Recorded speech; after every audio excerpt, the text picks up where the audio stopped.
حضور نے فرمایا میں ہنسا کیوں ہوں؟ حضور نے فرمایا ایک میرا امتی غلام جہنم کے اندر جل رہا تھا. جہنم کی گہرائی کا پتہ ہے کہ کتنا ہے؟ کہ گہرائی کتنا ہے بتلا دو. حضور بیٹھے ہوئے تھے صحابہ کرام میں غلاموں میں. ایک پتھر اوپر سے گرا، اور پتھر دیکھو کہ اوپر سے کوئی چیز گرے تو کتنا تیزی سے نیچے جاتا ہے. اور حضور علیہ الصلوۃ والسلام بیٹھے تھے، صحابہ بھی بیٹھے تھے، تو ایک کڑاکے دار آواز پیدا ہوئی. صحابہ نے بھی سنی، حضور نے بھی سنی. حضور نے پوچھا صحابہ پتہ ہے آواز کیسی ہے؟ صحابہ پر قربان جائیں، صحابہ کے ادب پر، صحابہ کی نظروں پر، والضحیٰ کے چہرے پر نظریں ہوتی، واللیل کی زلفوں پر، ما زاغ البصر کی کاجل والی آنکھوں پر. لیکن ادب کتنا ہوتا. جواب اگر آتا بھی ہوتا تو یہی کہہ دیتے اللہ و رسولہ اعلم، اللہ اور اللہ کا رسول بہتر جانتا ہے. انہوں نے جواب دیا اللہ و رسولہ اعلم. حضور نے فرمایا 70 سال پہلے جہنم کے کنارے سے ایک پتھر گرا تھا، آج 70 سال بعد وہ جہنم کی گہرائی زمین پر ٹکرایا ہے، اور اس سے آواز جب وہ گرا ہے زمین پر، جہنم کی زمین پر، اس سے جو آواز پیدا ہوئی ہے اللہ نے مجھے بھی سنا دیا وہ آواز کو. اے میرے صحابہ مدینے میں بیٹھنے والے تم کو بھی خدا نے سنا دیا. حضور نے فرمایا ہزاروں سال میرا وہ جہنمی امتی جہنم کے اندر جلتا رہا.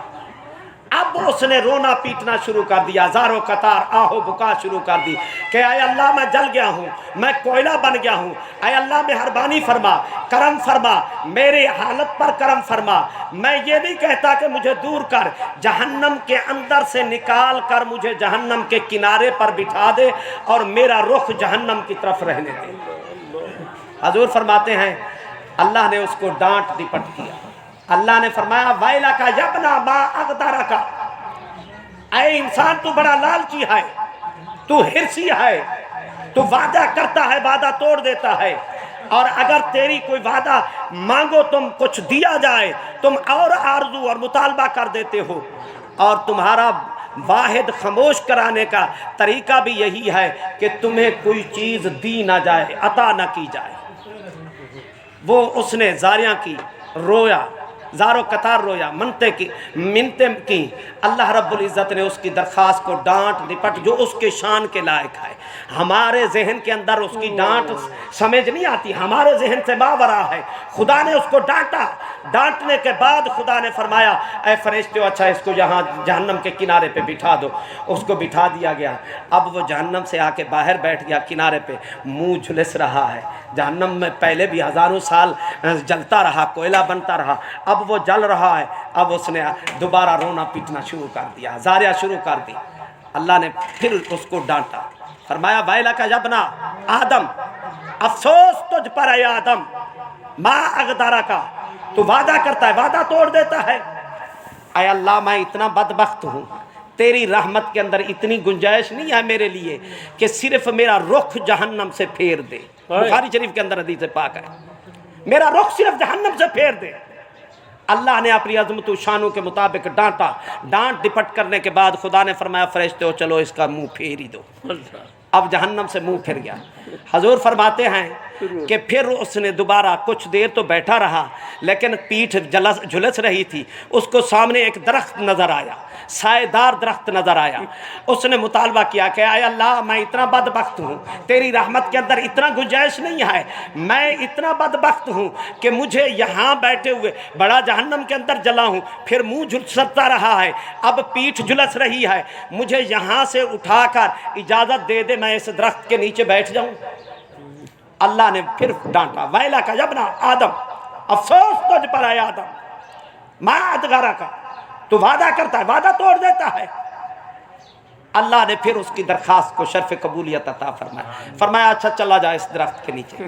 وہ اس درخت کے نیچے چلا گیا، کچھ دیر اس کے پھل چوستا رہا، اپنی پیاس بجھاتا رہا، کیونکہ قبر میں پڑا جہنم کی آگ میں جلتا رہا. اس کے پھل چوستا رہا، پیتا رہا اور بیٹھا رہا، کچھ راحت آرام سکون. پھر اس کو ایک اور درخت اللہ نے نمودار کر دیا جو اس پہلے درخت سے بھی زیادہ خوبصورت، حسین و جمیل، اور اس کا سایہ پہلے سے بھی زیادہ گھنا. پھر اس نے دوبارہ مطالبہ کر دیا دیا کہ اے اللہ مجھے اس درخت کی بجائے اس درخت کے نیچے بٹھا دے، پانی بھی پڑا ہے، چلو پانی تو پیوں، بیٹھا پانی تو پیوں گا، بیٹھوں گا وہاں۔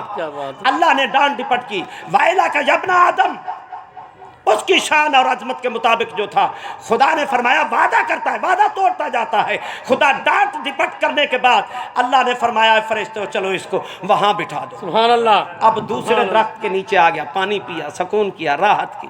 ایک اور درخت نمودار ہوا جو جنت کے دروازے پہ کھڑا تھا۔ اب وہ پہلے دونوں درختوں سے بڑا خوبصورت، اس نے مطالبہ کر دیا کہ اے اللہ مجھے یہاں بیٹھنے کی بجائے اس درخت کے نیچے بٹھا دے۔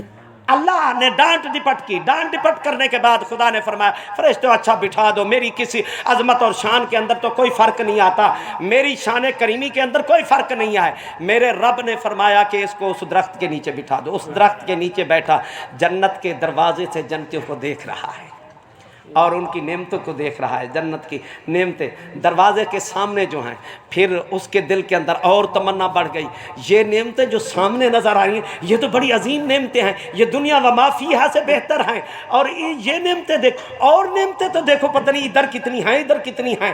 اللہ کی بارگاہ میں پھر اس نے ایک مطالبہ کر دیا، اللہ تو مجھے جنت میں نہ بھیج، صرف جنت کے دروازے کا کراس کرا دے، دروازے کے اندر میرا قدم رکھوا دے تاکہ تیری نعمتوں کو ذرا میں کھل کر تو دیکھ لوں، جنت جو خوش نصیب ہیں، اور یہاں تک تو میں پہنچ گیا ہوں، اب تیرا کرم۔ خدا نے پھر وہ ڈانٹا، وَإِلَكَ يَا ابْنَ آدم، افسوس تجھ پر اے آدم، ابن آدم، ما ادغرک، پھر وعدہ توڑ دیا تو نے۔ اللہ نے اس کو ڈانٹ ڈپٹ کے بعد پھر فرمایا کہ جنت کے دروازے کے اندر فرشتے کر دو۔ وہ اندر چلا گیا، جب اندر چلا گیا کچھ دیر اس دیکھتا رہا، نعمتیں دیکھتا رہا، خوش نصیب صحابہ، خوش نصیب لوگوں کو، انبیاء کو، صحابہ کرام کو، اور پہلے جب تک نہیں دیکھا تھا تو اتنا تڑپ نہیں تھی، جب دیکھ لیا ہے تو پھر تڑپ بڑھ گئی ہے۔ اور انبیاء کی زیارت، صحابہ کی زیارت، اولیاء کی زیارت، اور پھر ان پر جو نعمتیں ہو رہی ہیں، جو انعام و اکرام ہو رہے ہیں، پھر جنت کے دروازے کے اندر چلا گیا، قرآن کی تلاوت سن رہا ہے، نغمے سن رہا ہے، حضور کے نعتیں سن رہا ہے، حضور کے گجرے سن رہا ہے، اور وہ سرود سن رہا ہے۔ اب اس کی چاہت اور بڑھتی جا رہی ہے۔ اللہ نے پھر اس سے پوچھا، خدا نے، خود رب نے پوچھا، خدا نے فرمایا کہ یہ بتلا کہ تیری دنیا کتنی لمبی چوڑی تھی؟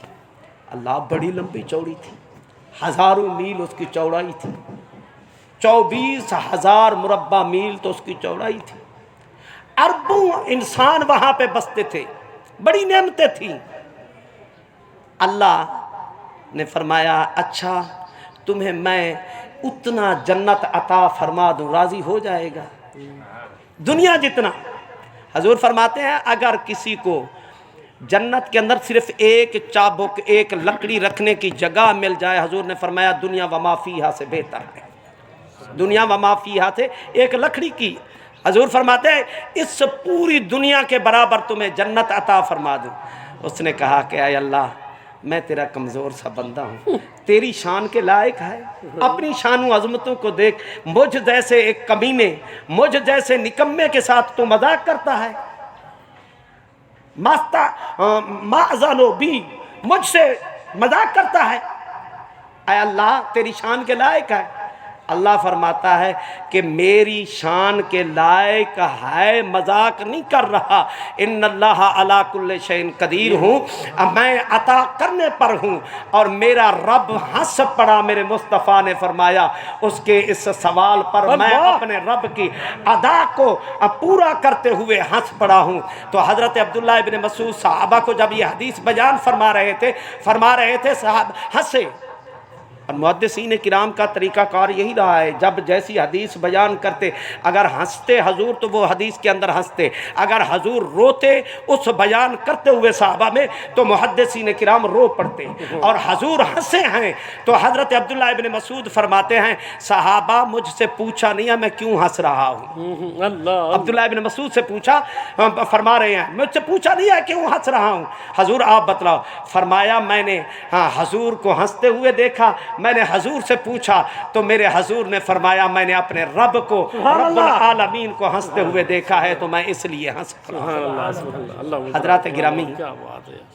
مرنے کے بعد مرنے والے کے لیے اولاد ہیں، بھائی ہیں، عزیز و اقارب ہیں، مرنے والے کے لیے پھر کیا رہ جاتا ہے؟ حضور نے فرمایا مرنے سے پہلے جتنا تعاون کر سکتے ہو کرو، مرنے والے کے بعد اس کے لیے دعائے مغفرت ہے، اس کے لیے دعائے مغفرت، یہاں تک کہ حضور نے فرمایا اگر کسی کا ماں باپ ناراض فوت ہو جائے، حضور نے فرمایا وہ ماں باپ کی قبر پہ کثرت کے ساتھ جاتا رہے اور اس کے لیے دعائے مغفرت مانگتا رہے، اور حضور نے فرمایا ایصال ثواب کرتا رہے، جب قیامت کے دن اٹھے گا قبر سے تو اس کے ماں باپ اس سے راضی ہو چکے ہیں۔ اللہ مشکات پاک کے اندر حدیث پاک ہے۔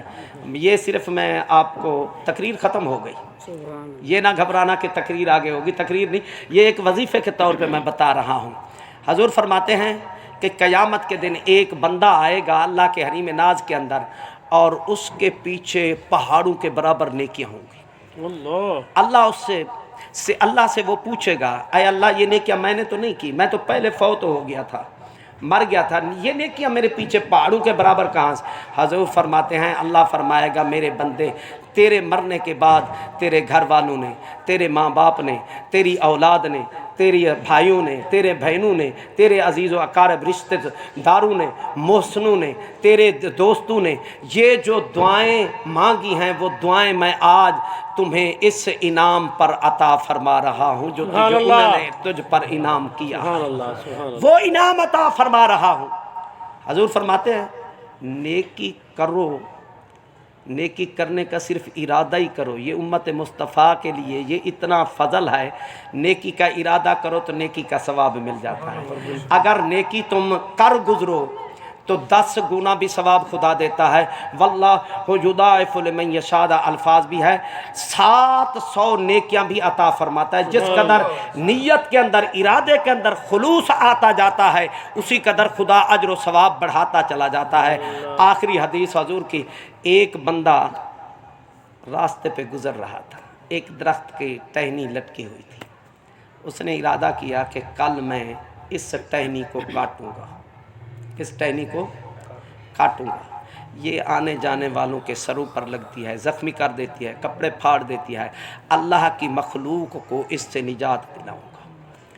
اصل اس حدیث پاک کا پس منظر یہ ہے کہ حضور فرماتے ہیں ایک صحابی سے فرمایا کہ آج میں جنت میں گیا اور جنت کی سیر کی تو ایک بندے کو میں نے آگے جنت میں پایا، وہ مجھ سے بھی آگے جنت میں جا رہا تھا۔ میں نے پوچھا کہ کس عمل کے بل بوتے پر جنت میں آگے آ گیا ہے، پہلے آ گیا ہے، پیشگی آ گیا؟ عرض کی حضور عمل تو کوئی نہیں کیا، صرف ارادہ نیت کی تھی۔ حضور نے فرمایا کیا نیت؟ یہ تعلیم امت کے لیے حضور بیان فرماتے تھے تو تعلیم امت کے لیے ہوا کرتا تھا کہ قیامت تک آنے والوں کو پتہ چل جائے، خود بھی فرماتے، صحابہ کے آگے بیان بھی فرماتے تاکہ آنے والی امت کو قیامت تک پتہ چل جائے۔ حضور درخت تنگ کر رہا تھا، میں نے ارادہ کیا تھا لیکن مجھے عمل پورا نہیں کیا، رات کو موت آ گئی، فوت ہو گیا، روح قبض ہو گئی، تو اللہ نے فرمایا اس نے ارادہ تو پکا کر لیا تھا، نیکی کا ارادہ تو پکا کر لیا تھا، اگر مہلت نہیں دی تو ہم نے نہیں دی، روح قبض کیا ہے تو ہم نے کیا ہے، اس نے تو پکا ارادہ کر لیا تھا نیکی کا، اگر یہ زندہ رہتا دن میں کلہاڑی لے کر اور اس کو کاٹتا، میری مخلوق کو اس کی تکلیف سے بچاتا، میں رب اس کو جنت کے اندر اجازت عطا فرماتا ہوں، یہ جنت میں فرشتے لے جاؤ اس کو جنت کے اندر۔ سبحان اللہ سبحان اللہ۔ یہ ہے حضرات گرامی، اسی قدر ماں باپ۔ ایک دن حضور صبح ایک صحابی نماز پڑھائی مسجد نبوی میں، قربان جائے اس نماز پر جو حضور جس کو پڑھائیں، صحابہ پڑھتے تھے مسجد نبوی شریف، اور ایک نماز پر 1 لاکھ کا ثواب ہے، بلکہ بعض عشاق نے لکھا، محدثین کرام نے لکھا مسجد نبوی کے نماز پڑھنے والے کے اجر و ثواب پر کوئی پابندی نہ لگاؤ، جس قدر اس کو نبی پاک کا قرب ملتا چلا جائے گا خدا اس قدر اس کی نماز کے تعداد کے اندر، ثواب کے اندر، اجر و ثواب کے اندر اضافہ فرماتا چلا جائے گا۔ حضور نے پوچھا رات میں جنت کے اندر گیا ہوں، جنت کے اندر میں نے تیرے قرآن پڑھنے کی تلاوت کو سبحان سنا، اللہ۔ تیرا کون سا عمل، حالانکہ حضور تعلیم بذات الصدور ہے، پتہ ہے صحابہ کو بتلانے کے لیے تاکہ قیامت تک آنے والوں کو پتہ چل جائے۔ سوچتا رہا حضور نماز جیسے آپ پڑھتے ہیں، صحابہ پڑھتے ہیں، میں بھی پڑھتا ہوں، روزے یہ وہ سارا کچھ، آپ کے پیچھے وہ بھی نماز پڑھتے ہیں، میں بھی پڑھتا ہوں، آپ کا دیدار کرتے ہیں، میں بھی دیدار کرتا ہوں، آپ کی محفل وہ بھی اٹینڈ کرتے ہیں، میں بھی کرتا ہوں۔ حضور نے فرمایا کوئی عمل؟ ہاں حضور ایک عمل ہے میرا جو پوشیدہ ہے۔ حضور نے فرمایا وہ کون سا؟ میری بوڑھی ماں ہے، جب میں گھر سے چلتا ہوں وضو کرتا ہوں، سنتیں گھر ادا کرتا ہوں، سنتے گھر پہ ادا کرتا ہوں، اور اپنی بوڑھی ماں کے قدموں کو چوم کر پھر آپ کی بارگاہ کے اندر حاضر ہوتا ہوں، نماز آ کر پڑھتا ہوں۔ حضور نے فرمایا یہ وہی نیکی اور نیک عمل ہے جس کی وجہ سے تو قرآن تو مدینے میں بیٹھ کر، مسجد نبوی میں بیٹھ کر، یا گھر میں بیٹھ کر، یا مدینے پاک کے شہر میں بیٹھ کر قرآن کی تلاوت کرتا ہے، اس نیکی کے سبب خدا تعالیٰ تیری آواز کو جنتیوں کو سناتا ہے، جنت کے اندر تیرے قرآن پڑھنے کی آواز جاتی ہے۔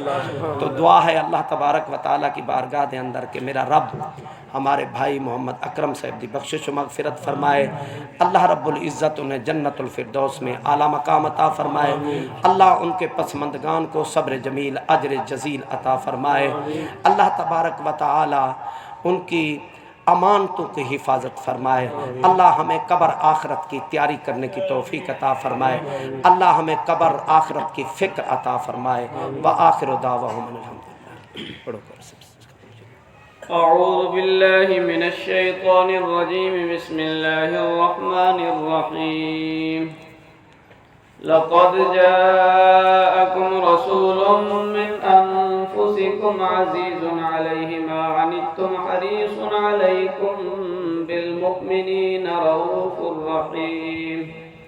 فإن تولوا فقل حسبي الله لا إله إلا هو عليه توكلت وهو رب العرش العظيم. بسم الله الرحمن الرحيم. قل هو الله أحد الله الصمد لم يلد ولم يولد ولم يكن له كفوا أحد. بسم الله الرحمن الرحيم. قل هو الله أحد الله الصمد لم يلد ولم يولد ولم يكن له كفوا أحد. بسم الله الرحمن الرحيم. قل هو الله أحد الله الصمد لم يلد ولم يولد ولم يكن له كفوا أحد.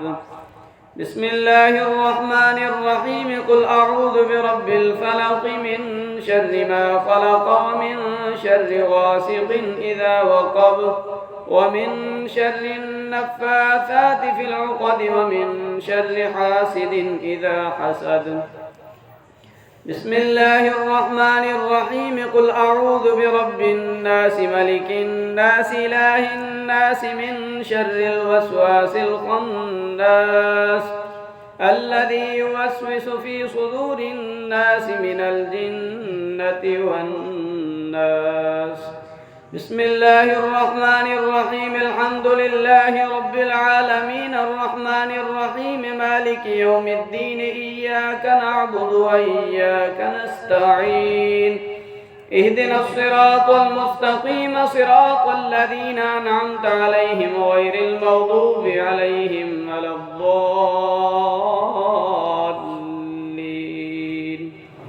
بسم الله الرحمن الرحيم. ألف لام ميم.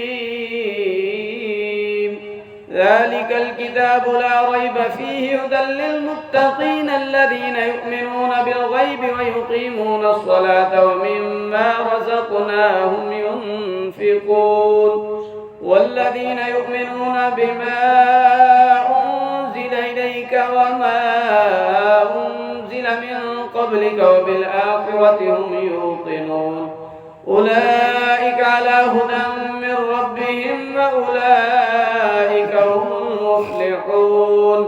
إن رحمة الله قريب من المحسنين. دعواهم فيها سبحانك اللهم وتحيتهم فيها سلام وآخر دعواهم أن الحمد لله رب العالمين وما أرسلناك إلا العالمين.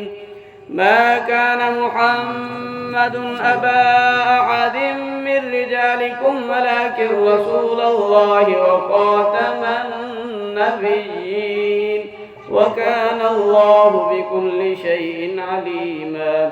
إن الله وملائكته يصلون على النبي يا أيها الذين آمنوا صلوا عليه وسلموا تسليما. اللهم صل على سيدنا ومولانا محمد وبارك وسلم وصل عليه. سبحان ربك رب العزة عما يصفون وسلام على المرسلين والحمد لله رب العالمين. الله أكبر الله أكبر لا إله إلا الله والله أكبر الله أكبر ولله الحمد. اللهم